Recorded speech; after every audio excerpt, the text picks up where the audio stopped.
یوم یکجہتی کشمیر ہر سال 5 فروری کو منایا جاتا ہے۔ کشمیر کی برف پوش وادیوں سے لے کر پاکستان کی گلیوں تک ایک ہی صدا گونج رہی ہے، کشمیر بنے گا پاکستان۔ لاکھوں کشمیری اپنی آزادی کے لیے جانوں کی قربانیاں دے چکے ہیں، مگر ان کے حوصلے آج بھی ناقابل شکست ہیں۔ 5 اگست 2019 کے بعد بھارتی افواج نے اپنی ظالمانہ کارروائیوں میں مزید اضافہ کر دیا۔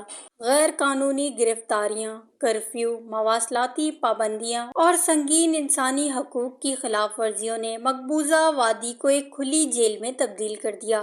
ظلم و جبر کے باوجود کشمیری عوام کا حوصلہ بلند ہے۔ مرد، خواتین اور بچے اقوام متحدہ کی جانب سے تسلیم شدہ اپنے بنیادی حق رائے شماری کے لیے مسلسل جدوجہد کر رہے ہیں۔ پاکستان بھر میں لوگ ریلیاں، سیمینارز اور انسانی زنجیریں بنا کر کشمیری بھائیوں اور بہنوں سے یکجہتی کا اظہار کر رہے ہیں۔ قوم پاکستان کشمیری شہداء کو خراج عقیدت پیش کرتی ہے اور ان کی اخلاقی، سیاسی اور سفارتی حمایت جاری رکھنے کا عزم کرتی ہے۔ عالمی برادری کو چاہیے کہ وہ آگے بڑھے، انسانی حقوق کی پامالیوں کا نوٹس لے اور کشمیری عوام کو انصاف دلانے میں اپنا کردار ادا کرے۔ کشمیر کبھی اکیلا نہیں رہے گا۔ آزادی کے حصول تک یہ جدوجہد جاری رہے گی۔ Voice news.